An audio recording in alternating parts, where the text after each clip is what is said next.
Network news અસલ ગુજરાતી મિજાજ. નમસ્કાર દર્શક મિત્રો, હું છું કૃતિ. સ્વાગત છે આપનું પાટનગર નેટવર્ક ન્યૂઝના હેલ્થ પ્લસ શોમાં.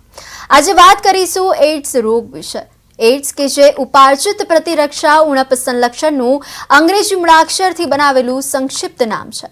આ રોગથી કેવી રીતે બચવું, કઈ વાતનું ધ્યાન રાખવું, આ ઉપરાંત બીજી ઘણી બધી બાબતોથી આપ સૌને જાગૃત કરવા આપણી સાથે જોડાઈ ચૂક્યા છે એઇડ્સ રોગના નિષ્ણાંત ડોક્ટર કમલેશભાઈ ઉપાધ્યાય. સૌપ્રથમ તો સ્વાગત છે આપનું પાટનગર નેટવર્ક ન્યૂઝમાં. નમસ્કાર. નમસ્તે. સૌપ્રથમ આપને પૂછવા માંગીશ કે આજે એઇડ્સ રોગ વિશે વાત કરવાની છે, તો આ એઇડ્સ રોગ થવાના મુખ્ય લક્ષણો કયા છે?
નશોમાં દવા સાથે નશો કરતા હોય છે એ લોકોમાં જોવા મળે છે. એ સિવાય આ જે રોગ છે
જેટલા પણ ઘણી બધી કચરામાંથી બાળક મળી આવે છે, તો એવા કિસ્સામાંથી પણ ટેસ્ટિંગ કરે તેમાંથી HIV પોઝિટિવ મળે છે. અમે ગુજરાતમાં વ્યવસ્થા કરી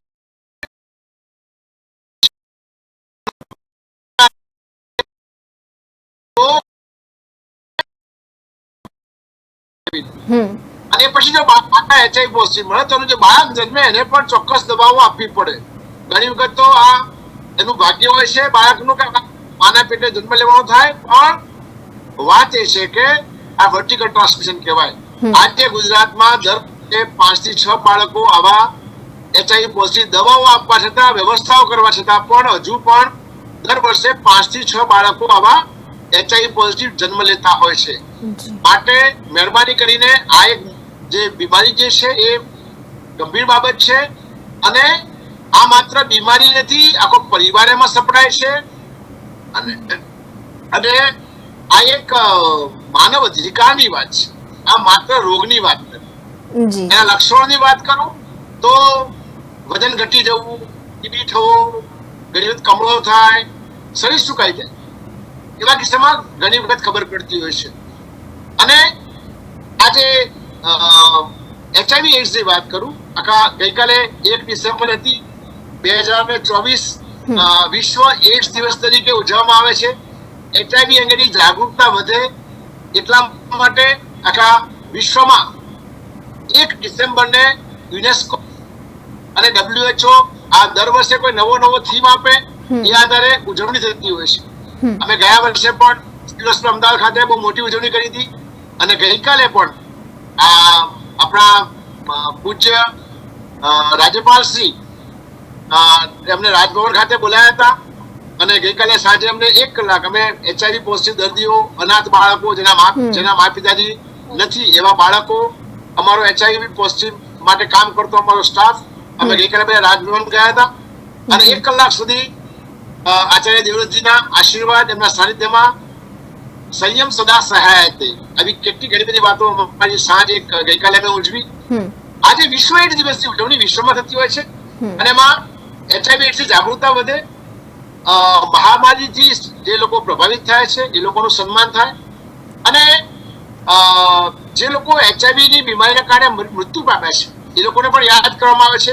એક દીપક જલાવવામાં આવે છે. એ દીપકમાં અમે માત્ર એમની યાદગીરી નહીં પણ એક આશા સાથે દીપક જલાવીએ છીએ કે આ વાયરસની ચોક્કસ દવાઓ થાય, આ વાયરસ સંપૂર્ણપણે મટી જાય એના માટે પણ પ્રયત્નો આ યાદ કરીએ અને અમે વિશ્વ એડ્સ દિવસની ઉજવણી કરતા આવીએ છીએ. અને સમગ્ર વિશ્વમાં વાત કરું તો લગભગ 4 કરોડ જેટલા દર્દીઓ સમગ્ર વિશ્વમાં HIV પોઝિટિવ છે. એમાંથી ભારતમાં લગભગ 31 લાખ જેટલા દર્દીઓ છે. ગુજરાતની વાત કરું તો ગુજરાતમાં 1,20,000 જેટલા દર્દીઓ છે. કોઈ આ નંબર ગેમની વાત નથી પણ મહારાષ્ટ્ર દેશમાં સૌથી વધારે અને ગુજરાત લગભગ 8મા સ્થાને છે. હું સિવિલ હોસ્પિટલ અમદાવાદની વાત કરું તો આ સમગ્ર જે કાર્યક્રમની સ્થાપના કરવામાં આવી એને 20 વર્ષ થયા. એને કહેવાય નેશનલ એઇડ કંટ્રોલ ઓર્ગેનાઇઝેશન અને પ્રોગ્રામ જે બન્યો નેશનલ એઇડ્સ કંટ્રોલ પ્રોગ્રામ. એ પ્રોગ્રામને 20 વર્ષ થયા. શરૂઆતથી આપણે ત્યાં 2005 થી સિવિલ હોસ્પિટલ અમદાવાદ ખાતે અમારું જે સેન્ટર જે છે ART સેન્ટરની સ્થાપના કરવામાં આવી. પછી બનાવવામાં આવ્યું. દેશમાં પહેલા સિવિલ હોસ્પિટલ અમદાવાદનું આ સેન્ટર એના પ્રોગ્રામ ડાયરેક્ટર તરીકે મારી પ્રધાનની પણ જવાબદારી છે. અમારે ત્યાં અત્યાર સુધીમાં 28,000 વધારે દર્દીઓની અમે સેવા કરી છે અને હાલ એમાંથી 5576 જેટલા દર્દીઓ અત્યારે પણ દવા લઈ રહ્યા છે. મેં કીધું એમ 1992 થી પણ દર્દીઓ દવા નિયમિત લેવા વાળા જીવિત છે અને અત્યારે મારી પાસે 820 લગભગ 20% એવા દર્દીઓ એવા છે લોકો 15 વર્ષ કરતા વધુ વર્ષથી દવા લે છે. આ જે દવા લે છે એમાં આપણે જેને માતાજી કહીએ છીએ એવા લોકો પણ છે અને નાના બાળકો પણ છે, અનાથ બાળકો પણ છે. અનાથ બાળકમાં એક વાર બાળક માના પેટે જન્મ લે પછી અમે નિયમિત દવાઓ આપી એનું 1.5 વર્ષ સુધી ફોલોઅપ ચાલી રહ્યું છે. અને આજે આપના માધ્યમથી એક વાત કરું, ગઈકાલે અમે ઓર્ફન હાઉસમાંથી અમારા બાળકોને આદરણીય રાજ્યપાલશ્રીના નિવાસસ્થાને લઈ ગયા હતા. એમણે પણ માથે આ ફેરવીને એક લાગણી ભર્યું વાતાવરણ હતું.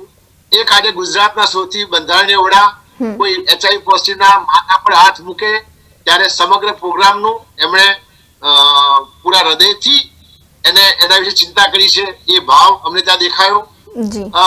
વાત આ છે કે 20 વર્ષથી કામ કરી રહ્યા છીએ. સેન્ટર ઓફ એક્સલન્સ અમારું જે અમદાવાદ છે એમાં અમે 47 કરતા વધારે ગુજરાતના અન્ય કેન્દ્રો અને 60 થી વધારે લિંક સેન્ટર સાથે અમે કોઈ લોકોને તકલીફ પડે ત્યાં અમે એને માહિતી આપીએ છીએ. લોકોને જાગૃત કરવા માટે આપ જે કામગીરી કરી રહ્યા છો એ ખૂબ જ બિરદાવવા લાયક છે. પરંતુ હવે વાત કરવી છે, આપણે વાત કરીએ HIV ની પણ કે હ્યુમન ઇમ્યુનોડેફિશિયન્ટ વાયરસ જે છે અને એડ્સ રોગ છે, તો આ બંને વચ્ચેનો તફાવત શું છે એના વિશે પણ દર્શક મિત્રોને થોડી માહિતી આપશો. જી મેં કીધું એમ HIV થી શરૂઆત વાયરસ એન્ટર થયો એટલે HIV પોઝિટિવ અને એડ્સ એટલું સ્ટેશન છે. આ બેની વચ્ચે લાંબી યાત્રા છે. તમે જેટલી નિયમિત દવા દર્દી લે એટલું આ રોગ અને સાથે જે રસ્તે રોગ આવ્યો છે એ અવૈધ એવું સંબંધો હોય કે ડ્રગ એબ્યુઝર હોય, દવાઓ નશીલી દવાઓ લેતા હોય, તો એ રસ્તા પણ બંધ કરવા પડે. કોન્ડોમ, બંને પતિ પત્ની બંને HIV પોઝિટિવ હોય તો પણ અમે એમને કોન્ડોમ વાપરવાની અમે સલાહ આપીએ છીએ. કારણ કે રિપીટેડલી જો કોન્ડોમ વગર જો સંબંધ રાખવામાં આવે તો વાયરસની એન્ટ્રી થાય શરીરમાં અને એ રોગને ભડકાવે. આમ દવાઓ સાથે જે સંયમવાળું જીવન છે એ પ્રસ્થાપિત કરે એ બહુ જ જરૂરી આમાં બનતું હોય છે. એડ્સ એટલે તમારે જયારે જે અમારો CD4 જે એમાં રક્તકણોના અમે ચોક્કસ પ્રકાર જોતા આવીએ છીએ, એ 200 કરતા ઓછા હોય તો પછી એમાં એડ્સમાં લઈ જઈએ, પછી એમાં 50 કરતા પણ ઓછા થાય અને એડવાન્સ એડ્સ કહીએ છીએ. વિષય એવો છે કે જેમ જેમ આમાં ઇમ્યુનિટી ડાઉન થાય છે, જે ઇમ્યુનિટી શરીરની જે રોગ પ્રતિકારક શક્તિ છે એના કોષોની સંખ્યા ઘટતી હોય છે વર્ષે વર્ષે. જો તમે દવા લો તો એ કોષો ઘટે નહીં અને રોગ પ્રતિકારક શક્તિ બનતી રહે. આ પહેલી વાત. બીજી વાત, આમાં એક વખત રોગ પ્રતિકારક શક્તિ ઘટે તો ટીબી, કમળો, ફંગલ ઇન્ફેક્શન આ બધા ઉછળો મારતા હોય છે. એને અમે કહેતા છે ઓપોર્ચ્યુનિસ્ટિક ઇન્ફેક્શન કહેતા હોઈએ છીએ. તો અમે એની વચ્ચે બીજી વસ્તુ કે જે જોવા મળે છે અમને કે ભાઈ આમાં અત્યારે તો લોકો દવા નિયમિત લઈને જીવતા હોય છે. એ લોકો ત્યાં સુધી પણ તંદુરસ્તી ચાલતા કે એમને પેટ વધે, શરીર વજન વધે, દવાઓ કામ કરે એટલે એમને પણ બેઠાડું જીવન, ડાયાબિટીસ થાય, બ્લડ પ્રેશર થાય, એવું પણ થવા માંડ્યું છે. પહેલા માત્ર HIV એટલે સુકાતું શરીર જાય અને મૃત્યુ થાય. હવે દવાઓના કારણે એમનું વજન વધે છે, ડાયાબિટીસ, બ્લડ પ્રેશર પણ આવે છે અને એવા રોગોની પણ સારવાર કરવી પડતી હોય છે. તો જે એડ્સ જે છે ત્યાં સુધી અમે દર્દીઓ મોડા પહોંચે એના માટેની પ્રયત્ન કરતા હોઈએ છીએ કે જેના કારણે એડવાન્સ સ્ટેજમાં દર્દી પહોંચી ન જાય. મેં જે સામાજિક સમસ્યાની વાત કરી એ સમસ્યા એવી છે કે ઘણા બાળકો એવા છે કે જેના માતા પિતાની બંને ડેથ થયા છે, કાં તો એકનું ડેથ થઈ ગયું હોય, તો ઘરમાં એક તો પોતે બીમાર રહેતા હોય એટલે આવક ના હોય. આજે ગુજરાતમાં કોઈ પણ રોગ હોય એમાં 70-80% લોકો પ્રાઇવેટમાં જાય છે, ખાનગી દવાખાનામાં જાય છે. જયારે અમારા જે HIV એમાં લગભગ 95-57% દર્દીઓ બધા સરકારી તંત્રમાં દવા લેવા માટે આવે છે. મોંઘી દવાઓ હોય, પોતાનું તબિયત સારી ના રહેતી હોય, ખોટા શોખ પાછળ પૈસા ખર્ચાઈ ગયા હોય, એટલે આ બધા લોકો અમારી પાસે ખાસ આવતા હોય છે. એટલે અમે પૂરા દિલ સેવા કરીએ છીએ. અમારો જે સ્ટાફ છે પણ સેવા કરી રહ્યો છે. આપે જણાવ્યું એ પ્રમાણે કે દવાઓથી લોકોના આરોગ્ય ઉપર આડઅસર પણ જોવા મળી રહી છે. તો હવે આ રોગની નિદાન પ્રક્રિયા કેવી છે, નિદાન કેવી રીતે થઈ શકે એના વિશે પણ જણાવશો. જી, જે વાયરસ છે એને લોહીમાં પકડવામાં આવે છે. એમાં લોહીમાં અમે HIV વાયરસનું ટેસ્ટિંગ એની ચોક્કસ આખા દેશ લેવલે બનાવેલી પ્રણાલી છે અને એના આધારે ગુજરાતમાં પણ નિદાન કેન્દ્રો છે ત્યાંનું ટેસ્ટિંગ કરવામાં આવે છે. નિયમિત જ્યાં જરૂર લાગે ત્યાં વર્ષમાં 2 વખત વાયરસનો લોડ પણ ટેસ્ટ કરવામાં આવે છે કે દવા અસરકારક છે કે નહીં. તો દરેક દર્દીનું કન્ટિન્યુઅસ મોનિટરિંગ એના માટે NGO પણ કામ કરે છે અને સરકાર બંને સાથે રહીને કામ કરે છે. દર્દી જો ના આવે બતાવ ફોન કરવા માટે આવે અને ઘેર જવા માટે આવે, કેમ નથી આવતો એ પણ તપાસ કરવામાં આવે છે. એટલે લોહીમાં જે તપાસ કરીએ એમાં HIV વાયરસ લોહીમાં તપાસ કરીએ કે એમાં એન્ટીબોડી બન્યા છે કેમ એ તપાસ કરતા હોઈએ છીએ. અને એક વખત HIV પોઝિટિવ હોય તો સમયાંતરે જે એનો વાયરલ લોડ કરવામાં આવે, એનો વાયરલ લોડ કેટલો છે, એનો CD4 સેલ કાઉન્ટ એટલે કે રોગ પ્રતિકારક શક્તિ એની ઘટી ગઈ બરોબર છે એ જોવા માટે પણ CD4 સેલ કાઉન્ટમાં અમે રિપોર્ટ કરતા હોઈએ છીએ. અને એ આધારે દવાઓમાં ફેરફાર કરતા હોઈએ છીએ. ઘણી વખત દવાઓ ફર્સ્ટ લાઈન દવાઓ કારગત ના નીવડે તો બીજી લાઈનની પણ દવાઓ એને સેકન્ડ લાઈન આપીએ, થર્ડ લાઈન આપીએ, તો દવાઓ પણ અમે નિયમિત આપતા હોઈએ છીએ. મૂળ વાત જે દર્દીઓ દવા કે મારો 1992 નો પેશન્ટ છે એ નિયમિત ફર્સ્ટ લાઈન દવા પર અત્યારે કામ કરે, સરસ એનું ચાલે છે જીવન, કારણ કે નિયમિત દવાઓ લે છે, ફોલોઅપ કરાવે છે, એમના રિપોર્ટ્સ કરીએ છીએ અમે. તો નિયમિત દવા એનો સચોટ ઉપાય છે. માત્ર ગુજરાત નહીં, રાજસ્થાનના ઉદયપુર અને જોધપુર 2 સેન્ટરની અંદર આવેલા બીજા 6 એટલે લગભગ 12-24 અને 26 સેન્ટરની પણ અમે ગુજરાતમાંથી એ લોકોને કોઈ તકલીફ હોય તો અમે સલાહ આપીએ છીએ. બીજું, અમારા સિવિલ હોસ્પિટલ અમદાવાદમાં અમે દવાઓ નિયમિત પહોંચાડીએ છીએ. 5 ટકાનો જથ્થો નિયમિત આવે છતાં ક્યારેક કોઈક વખતે વહેલો મોડો થયો હોય તો અમે અમારા સિવિલ હોસ્પિટલના પૈસામાંથી દવાઓ ખરીદીને અમે આવીએ છીએ. એટલે અમારી પાસે રાજસ્થાન, મધ્યપ્રદેશ, મહારાષ્ટ્રના પણ દર્દીઓ અમારી પાસે દવા લેવા માટે છે. તો નિયમિત દવા એ આનો એક ઉપાય છે. 2-3 વાતો મહત્વની લોકોને જણાવી છે. નંબર 1, HIV વાયરસ દર્દી સાથે કેઝ્યુઅલ હાથ મિલાવીએ, એને ગળે વળગીએ, એનો ટુવાલ વાપરીએ, એની સાથે ભેગા જમીએ, એમ ફેલાતો નથી. વાતોમાં આવવું નહીં. અને HIV ના દર્દીઓને હૂંફ આપવાની જરૂર છે, એનો સ્વીકાર થાય જોવાની જરૂર છે. આ બધી વાતો એટલા માટે મહત્વની છે, એને એટલી જ લાગણી અને પ્રેમ હૂંફની જરૂર હોય છે. તો આ ભારત સરકાર પ્રયત્ન કરે છે, ગુજરાત સરકાર પ્રયત્ન કરે છે. અમારું જેમ ગુજરાત છે એક આપણું વ્યવસ્થાનો એક ભાગ છે. માં જેવા HRT ના ART ના સેન્ટર છે. અરે સિવિલ હોસ્પિટલ અમદાવાદમાં તો કિસ્સા એટલા વધ્યા, જેના કારણે થઈને અમારે નવું ચાલુ કરવું પડ્યું. દર્દીઓની સંખ્યા વધવાના કારણે બધાની સરકારી તંત્રમાં સારવાર કરવામાં આવે છે. દરેકને વિનંતી છે કે વિરાસર સારવારને પહેલી વસ્તુ. બીજી વસ્તુ, જે અનાથ બાળક HIV પોઝિટિવ મા બાપ મરી ગયા હોય તો અનાથ બાળકો માટે સરકારી વ્યવસ્થા એમાં જઈને એ ઓર્ફન હાઉસમાં રહેવું જોઈએ. ત્યાં ભણવાની, રહેવાની, ખાવાની, પીવાની મફત વ્યવસ્થા ઉપલબ્ધ છે. એ સિવાય જે કોઈ HIV પોઝિટિવ મા બાપ જીવતા હોય પણ એને પોસાતું ના હોય તો એના બાળકોને પણ અહીંયા જો બાળક HIV પોઝિટિવ હોય તો એની સાથે રાખીને અમે એને પણ મફત રહેવાનું, જમવાનું, ખાવાનું આપતા હોઈએ છીએ. તો આનો માધ્યમથી સૌ લોકો આવા કોઈ બાળક હોય તો એને મૂકે, એનું ધ્યાન રાખીશું અને એની સારવાર અને એનો વિકાસ થાય એના માટે સૌ પ્રયત્ન કરતા રહીશું. કરુણાનો, આ સમાનતાનો વિષય છે, એક દ્રઢ સંકલ્પનો વિષય છે કે આપણે બાળકો અને HIV ગ્રસ્ત રોગીઓ વિશે આપણે લાગણી, પ્રેમ, કરુણાથી એમને જોઈશું, એમને હૂંફ આપશું અને આ રોગ પ્રયત્ન કરશું તો 2030 સુધીમાં જે લક્ષ્ય છે એ પૂરું થાય અને 2047 નું વિકસિત ભારત હોય ત્યારે આપણો દેશ HIV હોય અને એના માટે આપણે શું પ્રયત્ન કરીએ. જી જી જી આપે જણાવ્યું અનુસાર કે નિયમિત દવા લેવી જોઈએ અને ઉપર જણાવ્યું કે દવા લેવાથી આડઅસર પણ થઈ રહી છે. તો હવે આડઅસર ન થાય એવા માટે કેવા પ્રકારની દવા લેવી જોઈએ દર્શક મિત્રો એ જણાવશો. જી જી આ કોઈ પણ દવા હોય, આડઅસર હોય, માનો કે HIV દવાઓથી પણ કિડની પર અસર થાય, લીવર પર સોજો આવે, કમળો થાય, હાથ પગમાં ઝંઝાટી થાય, એના માટે પૂરતી દવાઓની સાથે સાથે જે ન્યુટ્રિશન જે છે, ખોરાક છે, એનું પણ ધ્યાન રાખીએ છીએ, દવાઓ પણ આપીએ છીએ. છતાં પણ કોઈ દર્દીને માફક ના આવે તો આપણે બદલાવતા આવીએ છીએ.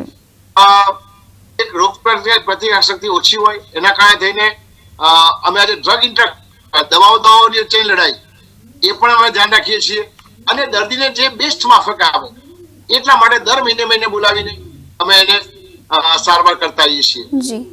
જે દર્દીને આડઅસર જોવા મળે એની ચોક્કસ અમે ધ્યાન રાખીએ છીએ. ઉલટી દવા આપવાની હોય, કિડનીના દવા આપવાની હોય, એ પ્રમાણે બધું કરતા આવીએ છીએ. જી જી હવે આ રોગ વિશે લોકોમાં હજી પણ ઘણી બધી ગેરસમજ છે. આપ સૌ દર્શકો જે મને સાંભળી રહ્યા છે એ સૌને વિનંતી, આપ મારી સાથે જી આપે જણાવ્યું જે અનુસાર આપણે એની આગળ વાત કરીએ કે હવે આ રોગ વિશે જે ઘણા બધા લોકોમાં ગેરસમજ હજી પણ ઊભી થયેલી છે, ઘણો બધો ભ્રમ છે, તો એને દૂર કરવા માટે કયા પગલાં લેવા જોઈએ? બસ જનજાગૃતિ, સાચી વાત જાણવીને સમજાવી. આ જેટલા પણ મારા દર્શક મિત્રો મારો વિડીયો જોવે છે એ વિનંતી કરું છું કે વોટ્સએપના માધ્યમથી આપ આપના સૌના પરિવારજનો, આપના સમાજમાં, આપની શાળામાં, આપની જે લોકો આપણે ઓળખે છે એ લોકોને જરા સંભળાવો. સાચી સમજ એ બહુ મહત્વની વસ્તુ છે. અને HIV પોઝિટિવ દર્દીઓ પ્રત્યે નફરત કે ઘૃણા એનાથી ભૂલ થઈ ગઈ. માણસ માત્ર ભૂલને પાત્ર. આ સંસ્કૃતિમાં માણસ વાલિયામાંથી વાલ્મીકી બનવાની આ સંસ્કૃતિ છે. ત્યારે કોઈ પણ વ્યક્તિને કોઈ ભૂલ થઈ ગઈ હોય એને કોઈ એની સજા ગણો, એને રોગ લાગી ગયો તો એને હૂંફની બહુ જરૂર હોય છે. અને આપણો આયુષ ડિપાર્ટમેન્ટ છે, યોગથી પણ ડિપ્રેશન ઘટે છે. આ વાત કરવી પડશે. આયુર્વેદ માટે પાસે પણ એની આહાર પદ્ધતિની બધી વાતો કરતા હોય છે. જ્યારે જે પછીમાં શ્રદ્ધા હોય એ શ્રદ્ધા, અમારી HIV ની વાયરસની દવાઓ ઉપરાંત આ બધી વસ્તુઓ કરવી એ એડવાઇઝેબલ છે અને કરવી જોઈએ. અને જેટલા પણ યુવાનો મારી વાત સાંભળે છે, જેટલા પણ પરિણિત પુરુષો, પરિણિત કપલ પણ મારી વાત સાંભળે છે, સંયમી જીવન ઉપર સંયમ સદા સહાયતે આ વિષય જે છે એના પર બહુ ધ્યાન આપીએ અને પલભરનો આનંદ ઘણી વખત નુકસાન કરે. અમારી પાસે એવી એને કહેવાય PEP માનો કે કોઈ અમારી પાસે એવા વિદ્યાર્થીઓ પણ ઘણી વખત આવે છે કે ભૂલેથી કોઈક ફિમેલ સેક્સ વર્કર સાથે જઈને સંબંધ રખાઈ ગયો હોય અથવા કોઈ ગર્લફ્રેન્ડ સાથે પણ સંબંધ રખાઈ ગયો હોય તો પછી ડર લાગે કે મને HIV નહીં થાય ને તો કાઉન્સેલિંગ માટે આવતા હોય છે. તો અમે એને કહેવાય પોસ્ટ એક્સપોઝર પ્રોફાઇલેક્સિસ. અથવા કોઈ માણસને સ્વાય લાગી ગઈ, કોઈ હોસ્પિટલમાં તમે ખુલ્લા પગે ચાલતા હોય કોઈ સ્વાય લાગી જાય, અથવા હોસ્પિટલના દવાખાનામાં મારા ડોક્ટરને ઘણી વખત લાગી જાય, સ્વાય લાગી જાય, બીજા કોઈ દૂધનું લોહી લેતા હોય, જે સોય લઈને લોહી લે પછી જે પેલી કેપ પાછી નાખવાની કોશિશ કરે તો ખાસ જે લોકો આરોગ્ય કર્મચારીઓ સાંભળી એને પણ કહું છું કે જે રીકેપિંગ છે, સોયમાંથી કેપમાંથી સોય કાઢી લોહી લીધું પછી એને ફરતી નાખવાની કોશિશ ક્યાંય નહીં કરતી, તો એ વખત લાગી જાય છે. તો આમ કોઈ સોય લાગી જાય, કોઈ અજાડી, એવા બધા કિસ્સામાં મને કહેવાય છે પોસ્ટ એક્સપોઝર પ્રોફાઇલેક્સિસ. એટલે પણ તમને HIV પણ તમને આવી કોઈ સોય લાગી જાય, કોઈ જગ્યાએ કોઈ સંબંધ રખાઈ ગયો શારીરિક અને એમાં તમને ડર લાગ્યો તો એના માટે દવાઓ પણ ચોક્કસ લઈ શકાતી હોય છે. ને કહેવાય પોસ્ટ એક્સપોઝર પ્રોફાઇલેક્સિસ.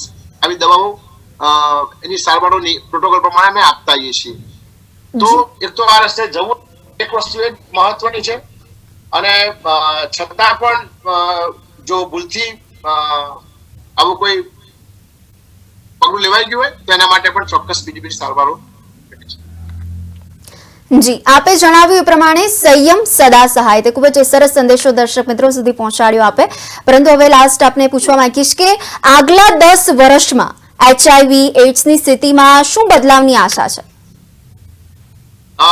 2030 સુધીમાં આપણો સંકલ્પ છે કે 2030 માંથી આ રોગને નાથવો.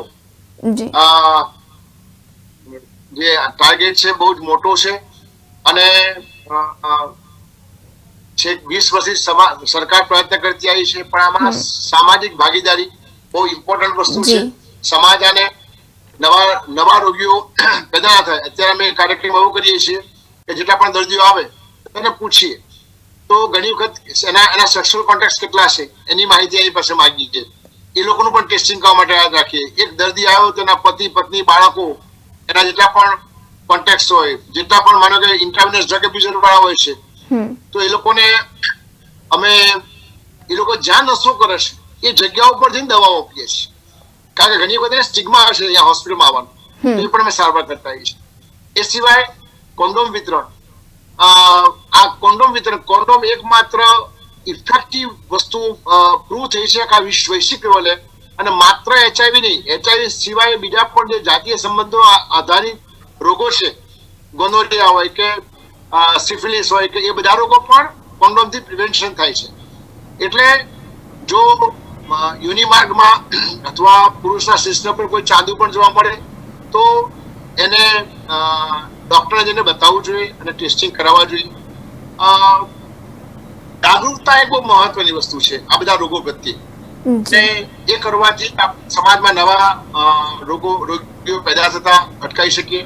આ વર્ષે જે અમારો છે 2024 નો વર્લ્ડ એઇડ્સ ડે નો, એ સહી રાસ્તા અપનાય, મેરા સ્વાસ્થ્ય મેરા અધિકાર. આ માત્ર રોગની વાત નથી, માનવ અધિકારની વાત છે.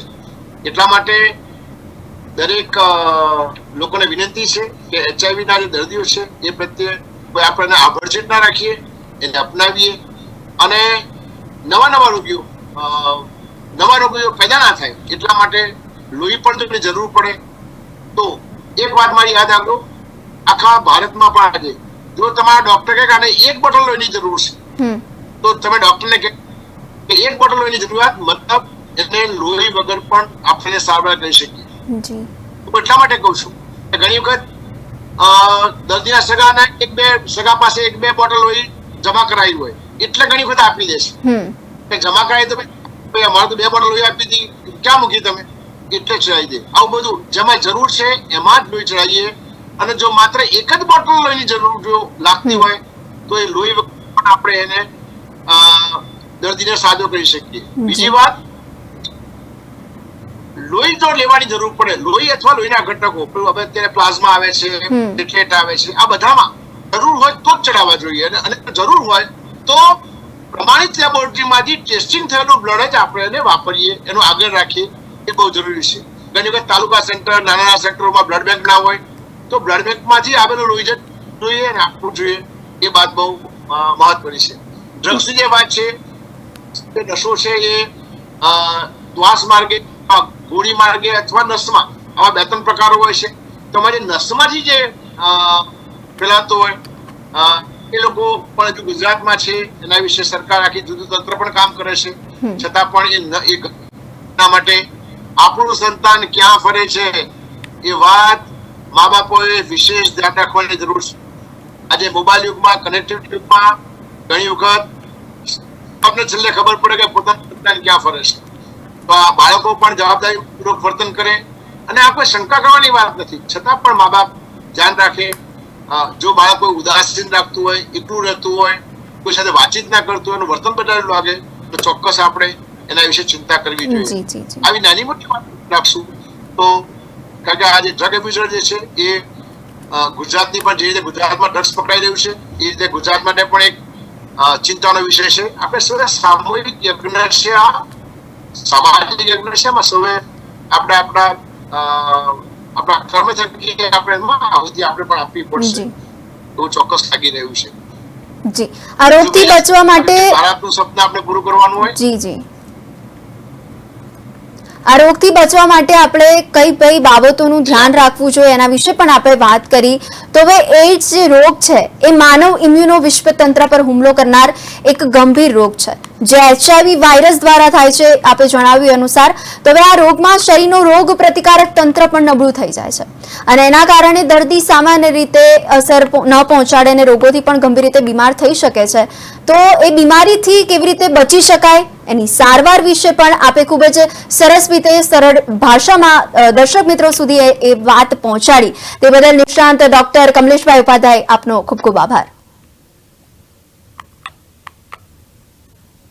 નમસ્કાર. સંયમ સદા સહાયતે. દર્શક મિત્રો, પહેલું સુખ તે નિરોગી કાયા. દરેક માણસ પોતાના સ્વાસ્થ્યનો લેખક છે. આરોગ્ય જીવનનો સાર છે. સ્વસ્થ રહો, સાવચેત રહો, એ જ સંદેશની સાથે ફરી મળીશું પાટનગર નેટવર્ક ન્યૂઝના હેલ્થ પ્લસ કાર્યક્રમમાં. ત્યાં સુધી નમસ્કાર.